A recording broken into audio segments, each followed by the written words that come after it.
There's a Social Security rule that's been gradually changing every year for the last 4 decades. This year, it finally reaches its destination. And depending on when you were born, it determines exactly when you can start collecting your full retirement benefit. It's called your full retirement age. Now, it can also be referred to as your PIA, or primary insurance amount. And for everyone born in 1960 or later, it's now officially 67. That's the highest it's been since the original Social Security Act was passed in 1935. It's also prompting one of the most common questions I get from clients lately. What does this mean for me, and what happens next? In the next few minutes, I'm going to walk you through how we got here, what full retirement age at 67 actually means for your retirement plan, what the conversations around the trust fund are really saying, and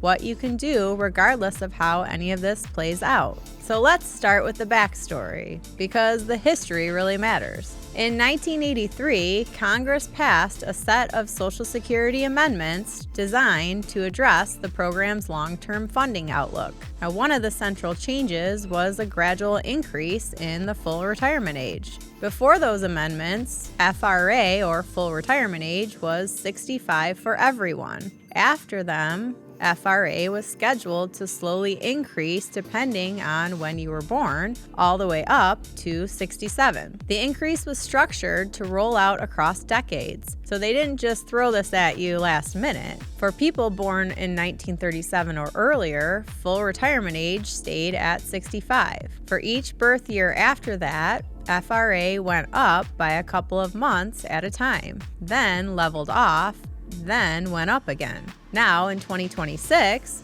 the last cohort affected by that 1983 schedule reaches full retirement age. From here on, for anyone born in 1960 or later, full retirement age is 67. The 43-year phase-in is officially complete. So, what does full retirement age actually mean for you? It's the age which you're eligible to receive 100% of your projected Social Security benefit. Now, I want to take a moment here and note what I said, projected Social Security benefit, because I get a lot of questions about this. What if I retire sooner than 67, or what if I work longer? It can affect that to some degree because, again, they're expecting that you're working until you collect at full retirement age, or, again, if you take it a little early, but it is a projection. If you claim earlier than full retirement age, you get less. If you claim later, you get more. You can start claiming as early as age 62, but your benefit is permanently reduced. Claim at 62 with an FRA of 67,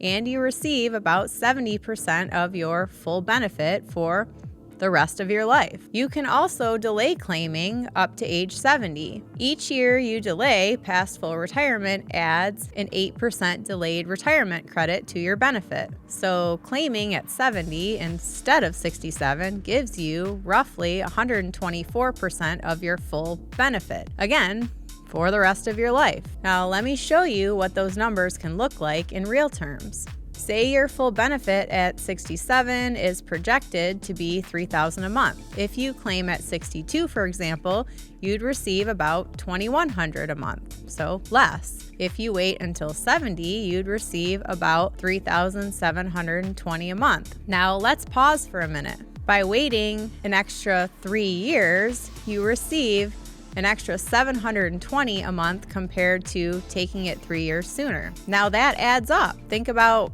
life expectancy now, and what if you live into your 90s? Now you've received that $720 a month for many more years than you would have if you took it at a younger age. That's a difference of more than $1,600 a month between the earliest and latest claiming option, or about $20,000 a year every year for the rest of your life. Now let's talk about the part everyone's worried about. the Social Security Trust Funds. There are two main trust funds that hold Social Security reserves: the OASI fund, which pays retirement and survivor benefits, and the DI fund, which pays disability benefits. Based on the most recent projections from the Social Security trustees, the OASI fund is expected to be depleted somewhere between 2032 and 2034 if no changes are made before then.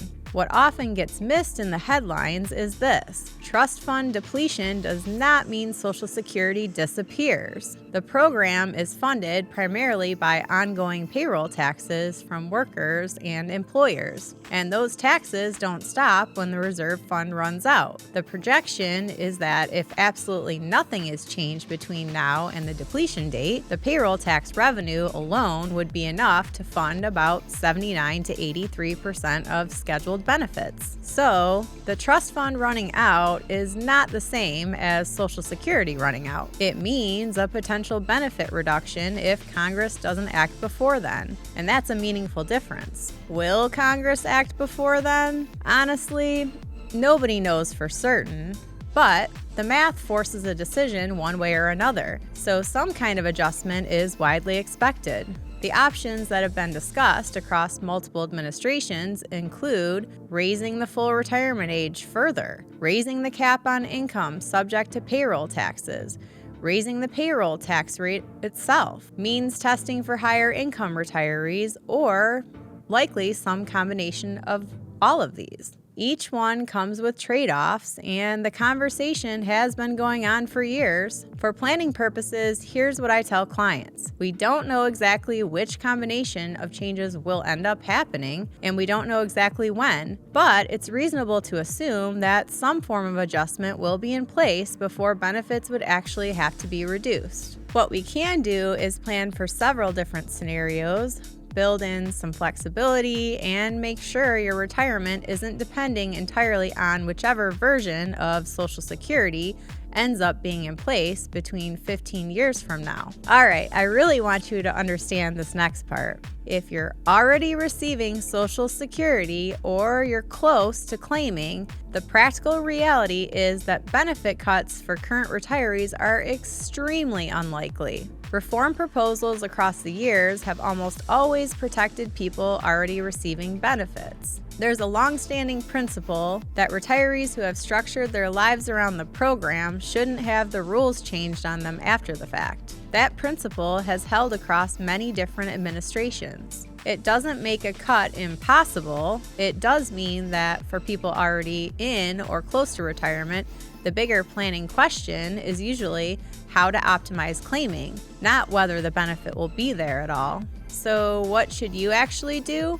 Well, there are a few things I work on with clients regardless of where the Social Security conversation lands. First, don't make Social Security the single foundation of your retirement plan. Treat it as one income stream among several. Remember, I talk about buckets. This is one bucket of a stream of income. The more diversified your income sources are, the less any single change to any single program affects your overall picture. Second, run your claiming math both ways. We model what your retirement looks like if you claim at 62, at full retirement, 67, and at 70. We have an analysis software that we can walk through with you to help educate you. We also model what it looks like if your eventual benefit ends up being 80% of what it's projected today, just to stress test the plan. If it still works under those scenarios, you're in a strong position. Third, build flexibility into your withdrawal strategy. If Social Security ends up being more than expected,